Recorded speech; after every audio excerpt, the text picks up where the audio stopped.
Salam and welcome to the Yayesh podcast. We bring you the stories and conversations that matter. ሰላም ውዶችዬ የያየሽ ፖድካስት ተከታታዮች እንዴት ናችሁ?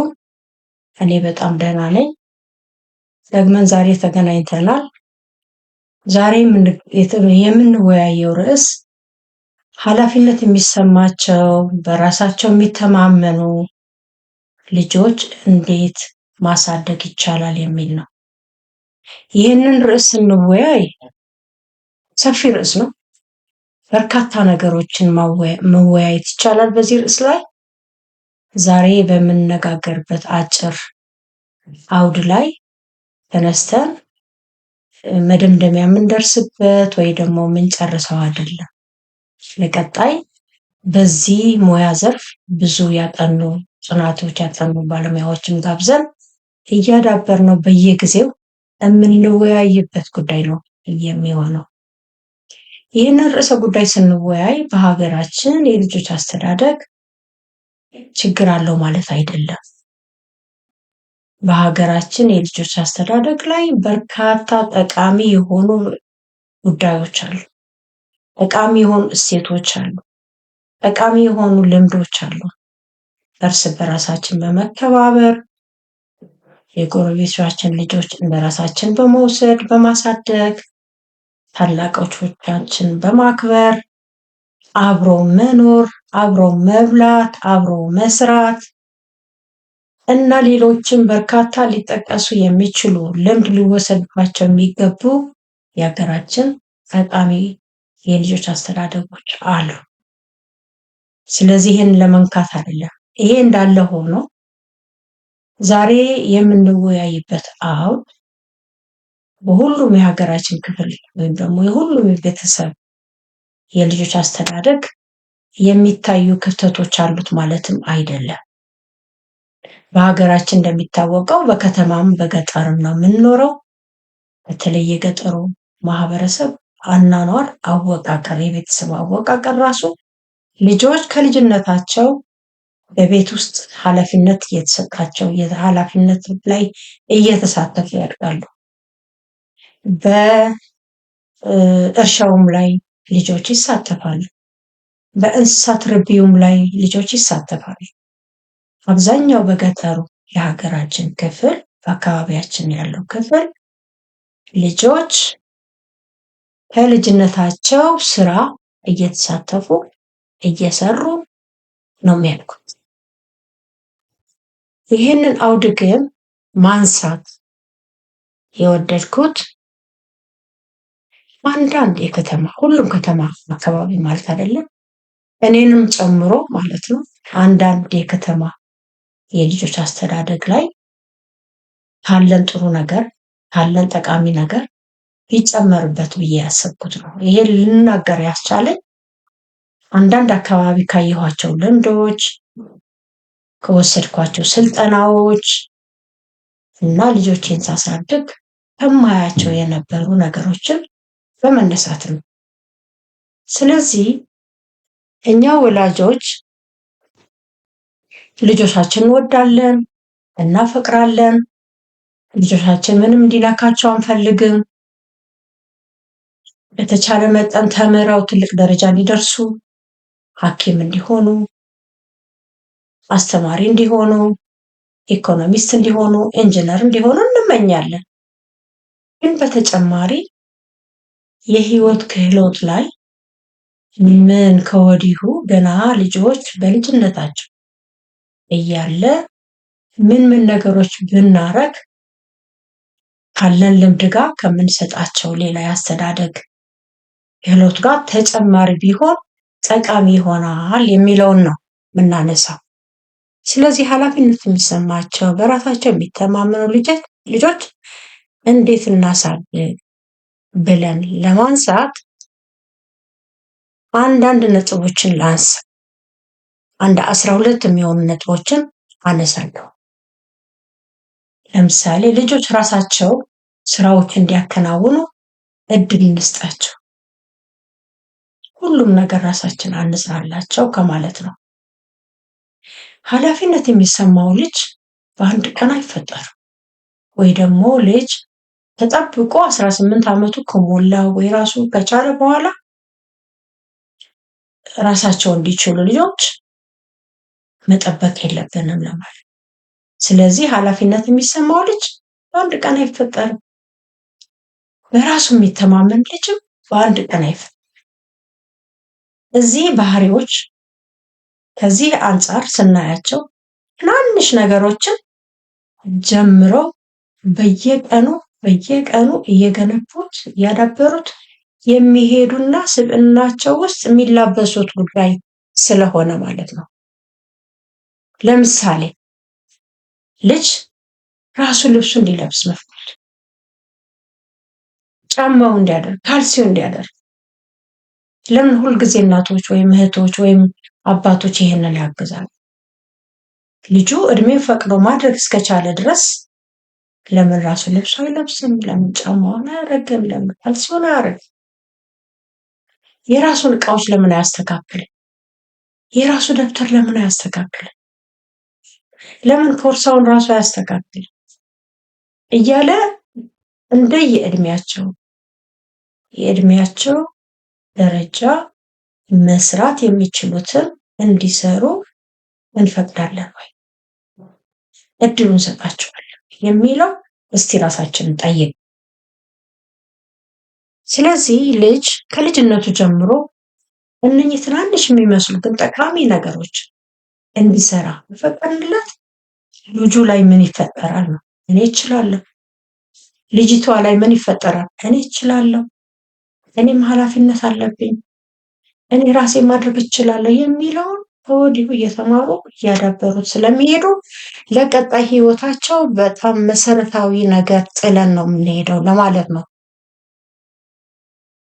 ሌላ ሁለተኛ ደግሞ ማንሳት የወደድኩት ለልጆች የሚያጋጥማቸው ሲጫወቱ ይሁን አንዳንድ ነገር ሲያከናውኑ ችግር ሲያጋጥማቸው መተው ያጋጠመኝ ሲሉ እኛን እንፈታላቸው ወይስ ራሳቸው እንዲሞክሩ ራሳቸው እንዲፈቱ እድል እንሰጣለን?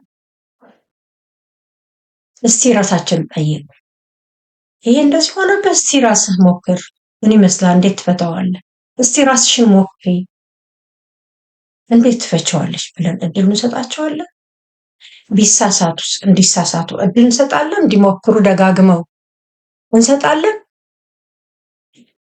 ችግራቸውን ራሳቸው በቀላሉ እንዲፈቱ ቢሳሳቱ መሳሳት የእውቀት መንገድ ነውና መለማመድን ያመጣልና ይሄ እንዲያደርጉ እናደርጋለን ወይስ ራሳችን ነው ሁሉም ነገር ችግራቸውን እንፈታላቸው? ይሄንንም በጣም መሰረታዊ ነገር ነው በልጆች የህይወት ክህሎት እድገት ላይ። ስለዚህ እንደዚህ ከፈቀድንላቸው ልጁ ምን ማሰብ ይጀምራል? መስራት ይችላል፣ መሞከር ይችላለሁ። ቢሳሳትም ማስደንገጥ ሳይሆን እስቲ በሌላ መንገድ መሞከር እንላቸዋለን ወይ? መሳሳት እንደ ነውር ነው ወይ የምንወስደው? ምክንያቱም የህይወት ጎዳና የህይወት ጉዞ በመውደቅ በመነሳት በመሞከር ነውና የሚመጣው። ይሄ እድል ልጆች እንዲያገኙ ገና ጠቅላ እድሜ ያላቸው ልጆች ራሳቸው ችለው ችግራቸው እንዲፈቱ እንዲለማመዱ ምን እድል እንሰጣቸዋል? ስለዚህ ይሄን እድል ከሰጠናቸው ልጆቹ ምንድነው የሚሉት? እኔ እችላለሁ፣ እኔ ማድረግ እችላለሁ። እዚህ አንድ ምሳሌ ልንገራችሁ። እኔ ያጋጠመኝ ጎረቤቴ ናት። እዚህ ያለሁበት አካባቢ ነው። እራት ልንበላው ተቀጣጠርን እና በሷ መኪና ነበር የምንሄደውና ቤቷ መሄድ ነበረብኝ ቅርቤ ስለሆነ። ቤቷ ሲሄድ እየለባበሰች ነበረ። የ3 ዓመት ከ7 ወር አካባቢ የሚሆን ልጅ አላት። እሱም አብሮ ሊሄድ ነው። እሱም እየተዘገጃጀ ነው። ከዛ ልጁ ጫማውን አረገ፣ ሱሪውን አረገ፣ ቲሸርቱን ለበሰ። ክረምት ነበርና ጃኬት መልበስ ነበረበት እና ዝም ብዬ እያየሁት ነው። ልጁ እናቱን አይጠይቅም። ካልሲውን፣ ጫማውን፣ ልብሱን ለበሰና ጃኬቱ ሊያረግ ሲያስብ ትልቅ ነው ጃኬቱ፣ የክረምት ጃኬት ስለሆነ እኔ እንደለመድኩት እንግዲህ ላግዘው ላግዝህ እንዴ ስለው ያየኝ አስተያየት እጅግ ያስደነግጥ ነበር። ምንድን ነው የምትለው አይነት በቃ በቁጣ አይሉት መገረም አይሉት ገረመመኝ የሚባል አይነት አለ አይደል? አስተያየት አየኝና ደነገጥኩኝ። ራስ እኔ የለመድኩት ነው። ልጆቼ አግዛቸዋለሁ አንዳንድ ነገር ሲያደርጉ፣ ግን እሱ አልለመደም። እንደዛ ራሱ እንዲችል ነው። እና ጃኬቷን መሬት ላይ አድርጎ ተኝቶ አስተካክሎ ለበሳት። ስለዚህ ለልጆች የራሳቸው ኃላፊነት ራሳቸው እንዲወጡ፣ ስራ እንዲሰሩ፣ ችግራቸው እንዲፈቱ እድሉን እንስጣቸው። ልጅ ተምሮ አልተወለደምና ሂደት ነውና የሚማረው እንዲማር፣ እንዲሞክር፣ እንዲሳሳት፣ እንዲያስተካክል እድል መስጠቱ አንዱ መሰረታዊ ለልጆች አስተዳደግ ወይም ደግሞ ኃላፊነት የሚወስዱ ልጆች ችግሮቻቸውን የሚቀርፉ በራሳቸው እኛ ባንኖር ራሳቸው የቆሙ ልጆች እንዲሆኑ ማስቻያ መንገድ ስለሆነ ማለት ነው። ስለዚህ ስህተትም እንደ መማሪያ ነኝ። ስህተት በመደጋገም ከትናንት ዛሬ፣ ከዛሬ ነገ ከዚህ ምን ተማርክ እያልን ነው እንጂ መቅጣት መቆጣትም አያስፈልግም። ልጅ በእድሜው በሚችለው መንገድ አንዳንድ ሙከራዎች ሲያደርግ፣ ችግሩ ሲፈታ፣ ሲለማመድ ማበረታታት የኛ ፋንታ ነው። ስለዚህ ልጆች ከስተታቸው እንዲማሩ እድል እንስጣቸው። ከዚህ ምን ተማርክ እንበላቸው። በሚቀጥለው ጊዜ የተሻለ ሆነው እንዲቆዩ ወይም ደግሞ እንዲማሩ ማለት ነው። ሌላ ደግሞ ውሳኔ እንዲወስኑ ደግሞ እናስችላቸው። ትላልቅ ውሳኔ ላይሆን ይችላል። እድሜያቸው በፈቀደ ልክ ልጆች ውሳኔ እንዲወስኑ፣ ለምሳሌ ዛሬ ትምህርት ቤት ስትሄድ የትኛውን ልብስ ብትለብስ ይሻልሃል? ይሄ ይሻላል ወይስ ይሄን? እንዲመርጥ፣ ስለ ራሱ ጉዳይ ራሱ እንዲወስን። የተለያዩ ስራ ካለው የቤት ስራዎች ካለው የትኛው ቀድመ ብትሰራ ይሻላል? የትኛው ብታስቀድም ይሻላል? ስለ ጉዳዩ ራሱ እንዲወስን። እነኚህ ትናንሽ የሚመስሉት የውሳኔ አሰጣጥ ልምዶች አድገው ነው ሌላ ደረጃ የሚደርሱ። ነገ በጉዳያቸው የመወሰን አቅም፣ ብርታት፣ እውቀት፣ ክህሎት ሊኖራቸው የሚያስችሉ ገና ከወዲሁ ልጆች እየተለማመዱት እንዲለማመዱት ደግሞ እኛ እያበረታታ እድሉ እየሰጠናቸው ስንሄድ ነው እንጂ ለሁሉም ነገር ራሳችን እየወሰንን ዛሬ ይሄን ማድረግ ያለብህ ነገ ይሄንን ነው ማድረግ ያለብህ ማለት ልጆች የራሳቸውን የመወሰን ብቃታቸው እንዳያዳብሩ ክህሎቱ እንዳይኖራቸው እያደረግናቸው። ስለዚህ ነፃነት እንስጣቸው። በራሳቸው ጉዳይ በሚችሏት በአቅማቸው በእድሜያቸው እየወሰኑ እንዲሄዱ። ሌላ ደግሞ ቤት ውስጥ የስራ ኃላፊነት እንስጣቸው።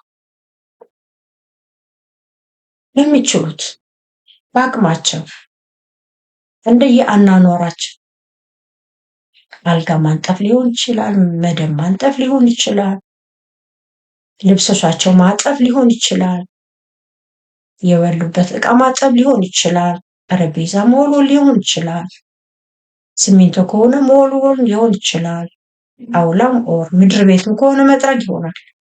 ስለዚህ ልጆች በአቅማቸው እድሜያቸው በፈቀደ፣ ይህ ሲባል ለልጆች የስራ ጫና እናብዛላቸው ማለት አይደለም። ልጆች ጤናቸው የሚጎዳ አእምሯቸው የሚያስጨንቅ ጭንቀት የሚፈጥር የእረፍትና የጨዋታ ጊዜያቸውን የሚሻማ የእንቅልፍ ጊዜያቸው የሚሻማ ማለት አይደለም።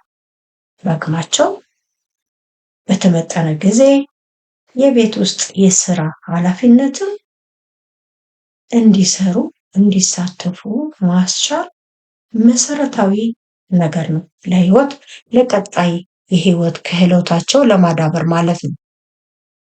ስለዚህ የቤተሰብ አባል መሆን ማለት የአቅማችን የራሳችን ድርሻ ማበርከት ማለት ነው የሚለው እያወቁ እየተማሩ እንዲሄዱ ማድረግ ያስፈልጋል። ሌላ በራስ መተማመን ደግሞ መገንባት አለብን። በራስ መተማመን ማለት እኔ ከሁሉ እበልጣለሁ ማለት አይደለም።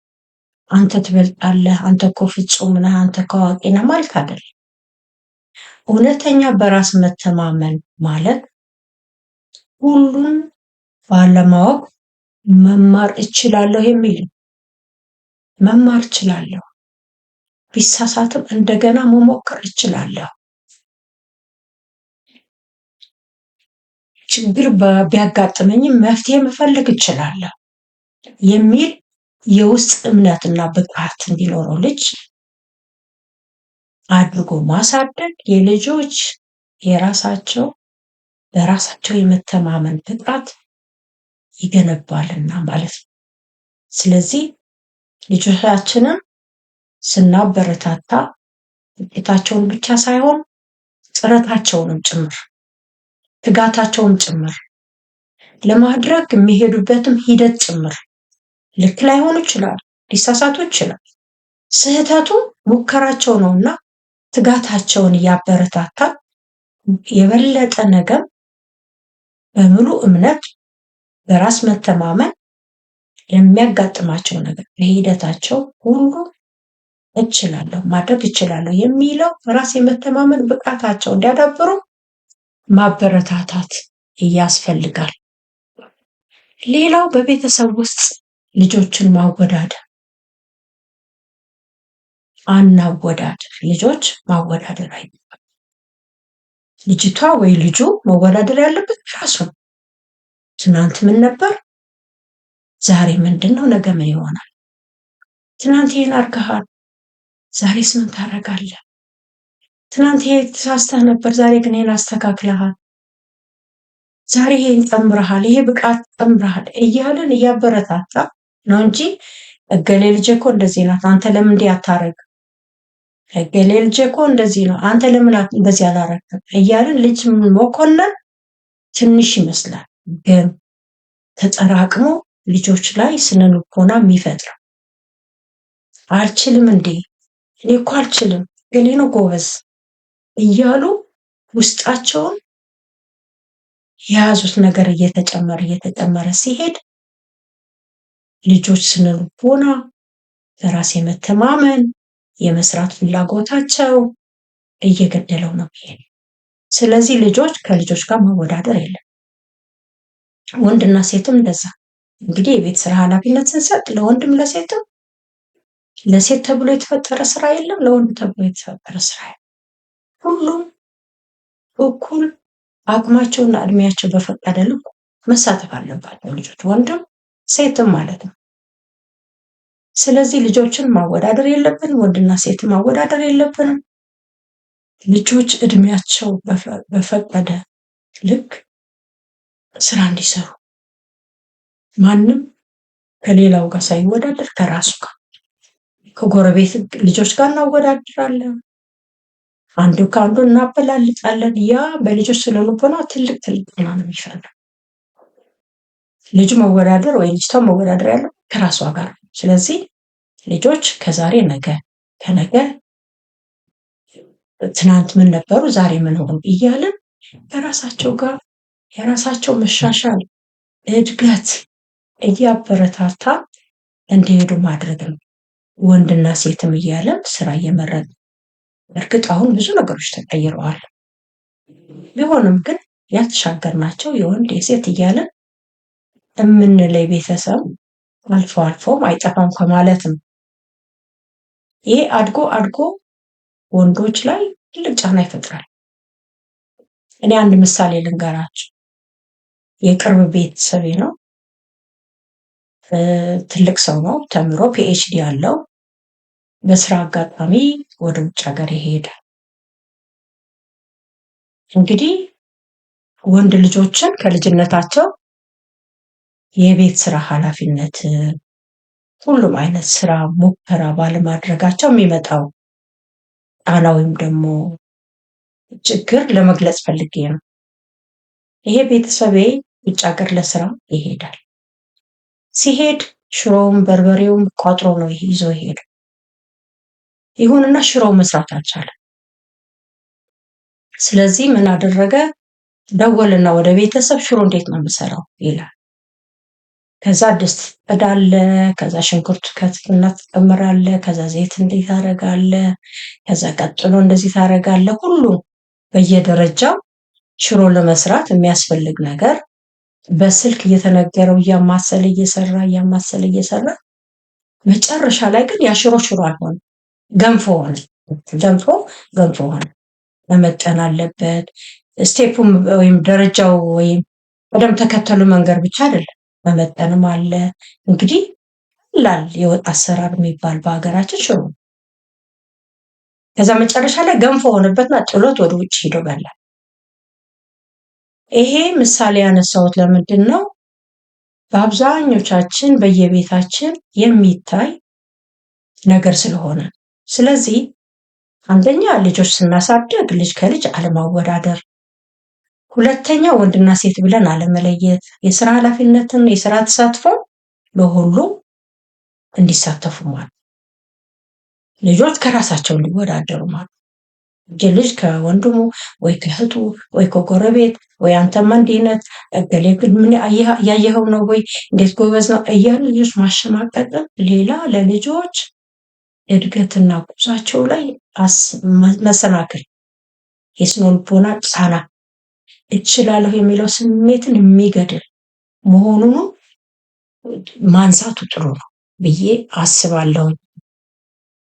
ሌላ የልጆች ድምፅ መስማት ወይም ደግሞ ቤት ውስጥ የተለያዩ በቤተሰብ ውስጥ ልጆች ሀሳባቸውን እንዲገልጹ እድል እንስጣቸው። አንዳንድ ነገሮች ቤት ውስጥ ስንወያይ እንደ እድሜያቸው ሁሉም ላይ ወሰኑ ማለት አይደለም። እንደ እድሜያቸው ግን ከትንሽ ጀምሮ እስከ ትልቅ የሚወሰኑ ውሳኔዎች ላይ አንተ ምን ትላለህ ብለን ስለዚህ ጉዳይ ምን ታስባለህ፣ እንዴት ብናደርገው ይሻላል ብለን እንጠይቃቸው። ይሄንን ውይይት ስናነሳ የአቅማቸው ውሳኔ መስጠት ላይ፣ የቤተሰብ ተሳትፎ ላይ፣ አብሮ መኖርን፣ የቤተሰብ ሁኔታ ወይም ደግሞ አብሮ ውሳኔዎች ሲሰጡ መደማመጥን፣ መደመጥን እንደሚደመጡ ልጆች ክብር እንደሚሰጣቸው እነሱም ሀሳብ እንደሚያፈል ቤተሰብ ዋጋ እንደሚሰጣቸው በተራቸው ደግሞ ቤተሰብ ሲናገርም ማዳመጥ፣ መደማመጥ ነገሮችን እያዳበሩ ይሄዳሉ። ይሄ በልጆች ቀጣይ ኃላፊነት የመውሰድ በራስ የመተማመን ችግር የመፍታት ልምድ ከፍተኛ አስተዋጽኦ ስላለው ይሄን ሀሳብም እንዲያዳብሩ ልጆች ቤተሰብ ውስጥ ውይይት በሚደረግበት ጊዜ ሀሳባቸውን እንዲገልጹ ማድረግ ጠቃሚ ነገር ነው። ሌላ ልጆች እኛ የተለየ ነገር እንዲያውቁ እንፍቀድ። እኛ ያልነው ብቻ ነው ልክ። እኛ ወላጆች ነን፣ እድሜ ያለ ትምህርት የተማርን ልንሆን እንችላለን፣ በልምድም ያካበትነው እውቀት ሙያ ሊኖር ይችላል። ግን የሁሉም ነገር እኛ አዋቂ ነን ማለት አይደለም።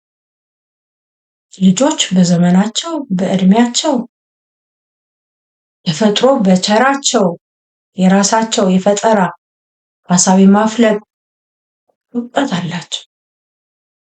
ስለዚህ የልጆች የተለየ ሀሳብ ሲያመጡ መቀበል፣ የተለየ ሀሳብ እንዲያመጡ መፍቀድ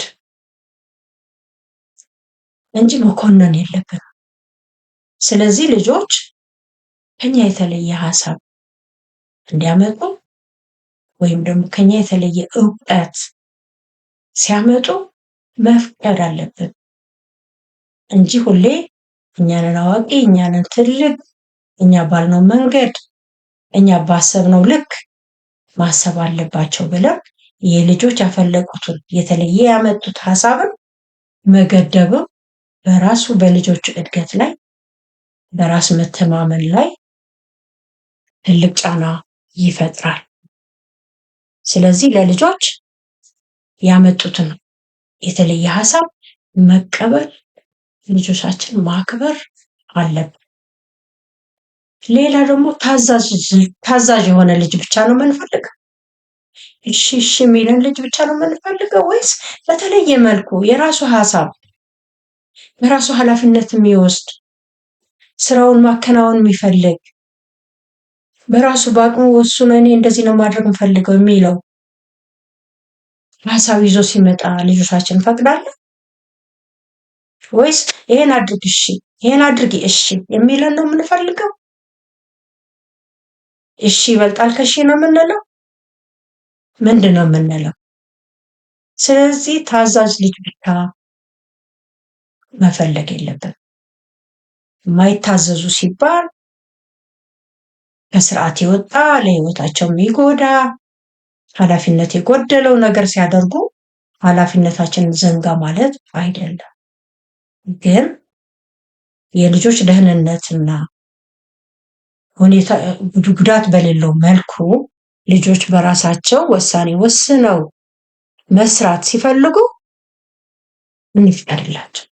ራሱን የሚያስተዳድር ኃላፊነት የሚወስድ በራስ የሚተማመን ችግር ሲያጋጥሙ መፍትሄ የሚፈልግና ሌሎች አክብሮት ያለው ሰው እንዲሆኑ ነው የምንፈልገው። ያ እንዲሆኑ ደግሞ እሺ የሚለን ብቻ ሳይሆን የራሳቸውን መንገድ መሄድ የሚፈልጉ ልጆችም ማክበር አለብን፣ መከበር አለብን የሚለውም አንዱ በዚህ ሂደት ላይ እናነሳው ጠቃሚ ነው ብዬ ነው ያሰብኩት።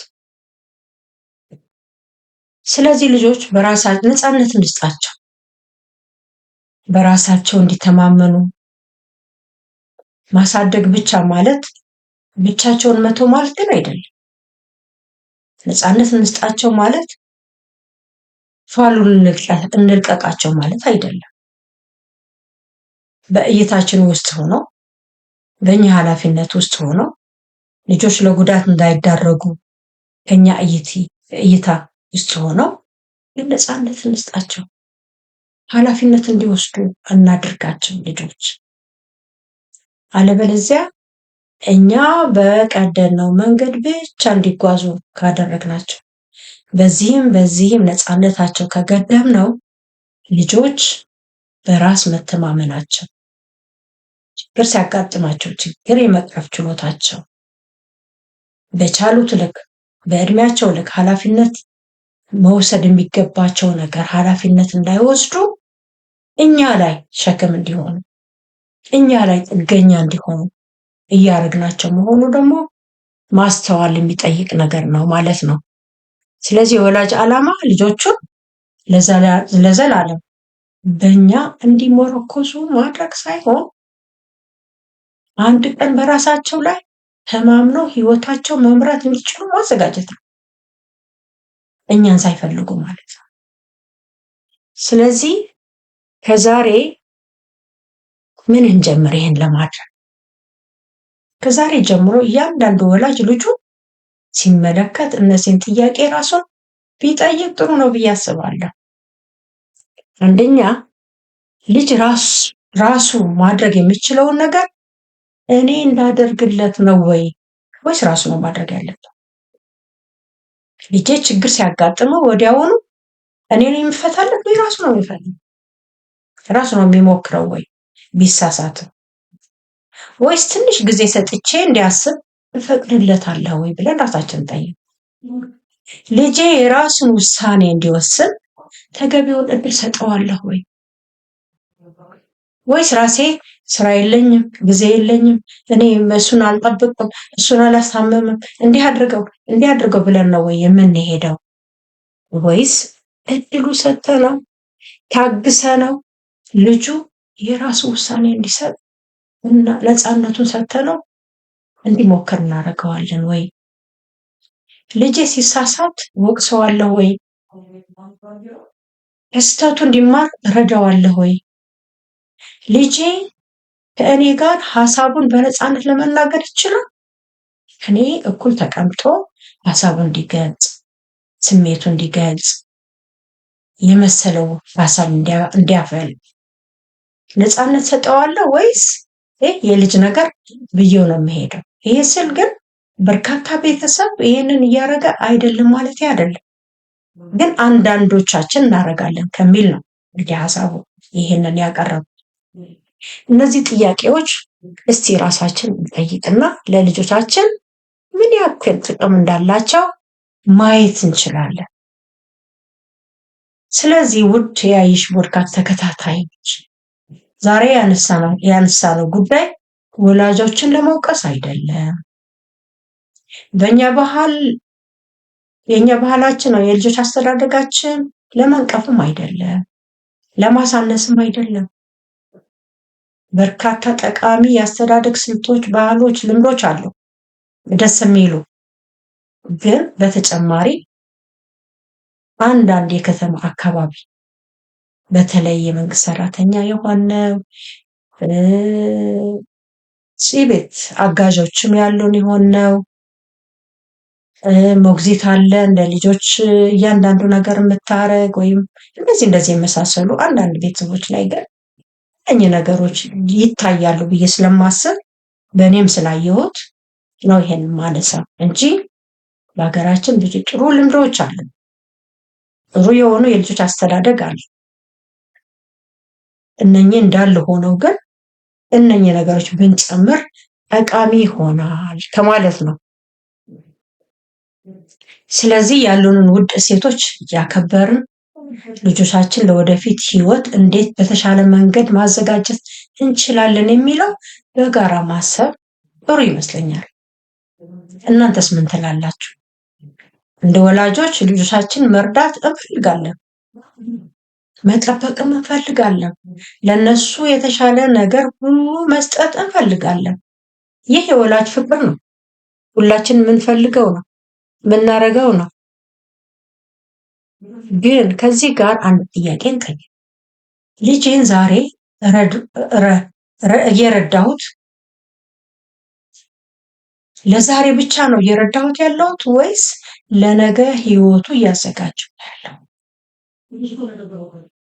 ዛሬ ልጄ ሐኪም እንዲሆን፣ ኢንጂነር እንዲሆን፣ ኢኮኖሚስት እንዲሆን፣ የፋይናንስ እንዲሆን፣ ሌሎች ሙያ እንዲኖረው በፍቅር ተንከባክበን ችግር ሳያጋጥማቸው እንደምናሳድግ እያሳደግን እንደሆነ ጥሩ አርሶ አደር እንዲሆን እያሳደግን እንደሆነ ይታወቃል። ይሄ በሚሆንበት በተጓዳኝ በተጨማሪ ልጁ ነገ ችግሩን ፈቶ ኃላፊነት ወስዶ በራሷ የተማመነች ልጅ ሙሉ እንዲሆኑ እነኚህ ጠቃሚ ነገሮችን በትናንሹ የሚመስሉት ቤት ውስጥ በምናደርጋቸው አንዳንድ እገዛዎች ላይ ለልጆች ግን ለቀጣይ ህይወታቸው ክህሎቱ ጠቃሚ ነው የሚሆነው። ምክንያቱም አንድ ቀን ልጆቻችን ከኛ ይወጣሉ፣ የራሳቸው ውሳኔ ይወስናሉ፣ ችግር ያጋጥማቸዋል፣ አንዳንድ ጊዜ ይሳሳታሉ።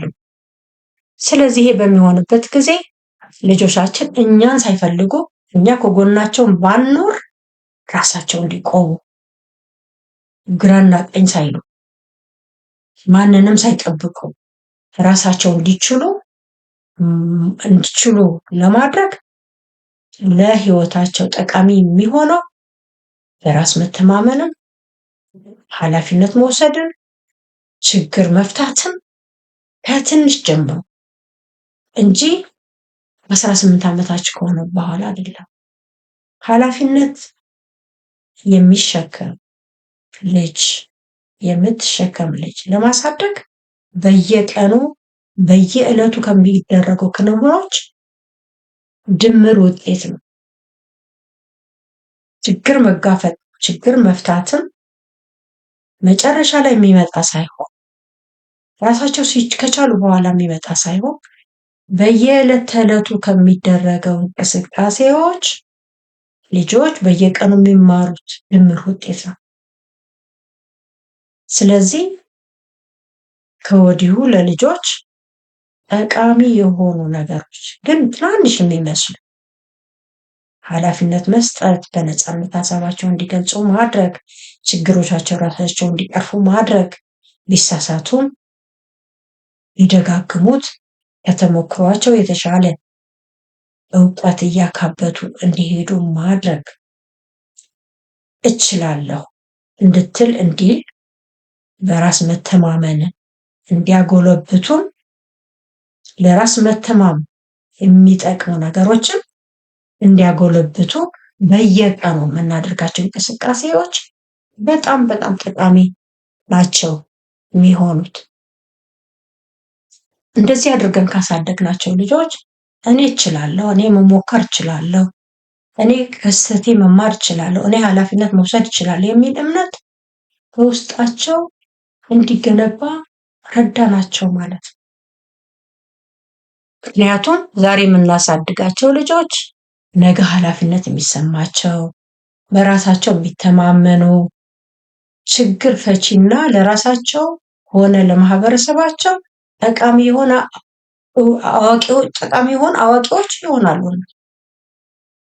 ስለዚህ እርሶስ ምን ይላሉ በዚህ ዙሪያ ላይ? ልጆቻችን በራሳቸው የሚተማመኑ፣ ኃላፊነት የሚሰማቸው አዋቂዎች እንዲሆኑ ለማዘጋጀት በቤታችን ውስጥ ዛሬ አንድ ነገር መጀመር እንችላለን? እስቲ ሐሳባችሁ በኮሜንት ቦክሱ ላይ ጻፉልኝ። የእናንተ ሐሳብ በዚህ ዙሪያ ላይ ልጆቻችን ነገ ሙሉ ኃላፊነት የሚወስዱ፣ በራሳቸው የሚተማመኑ፣ ለሚያጋጥማቸው ችግር በራሳቸው እንዲፈቱ ሆነው እንዲያድጉ ምን እናድርግ ይላሉ? እስቲ ይሄንን ጥያቄ ምላሹን በኮሜንት ቦክስ ጻፉልኝ ውዶችዬ። ስለዚህ የዛሬ ቆይታችን ለቀጣይ እስከምንገናኝ ድረስ በዚሁ ጨርሻለሁ። ልጆቻችንን በፍቅር እናሳድግ፣ በኃላፊነትም እናስተምር፣ በራሳቸው እንዲተማመኑ እናግዛቸው። አመሰግናችኋለሁ። ወደ ያየሽ ፖድካስት እንደገና ስለመጣችሁ ደግሜ አመሰግናችኋለሁ። ይህንን ሐሳብ ሁሉም ህብረተሰብ እንዲወያይበት፣ ይህንን ቪዲዮ እንዲደርሳቸው ሼር አድርጉት፣ ሳብስክራይብ አድርጉ፣ ኮሜንት አድርጉ፣ ላይክ አድርጉት። ሁሉም ጋር ተዳርሶ እስቲ በዚህ ሐሳብ ዙሪያ ሁሉም ሰው ይወያይ። ለቀጣይ ደግሞ በዚህ ርዕስም በሌላ ርዕስ እስከምንገናኝ ድረስ ደህና ቆዩልኝ። ከኔ ጋር ስለቆያችሁ እጅግ አድርጌ አመሰግናችኋለሁ፣ አከብራችኋለሁ። ደህና ሁኑልኝ።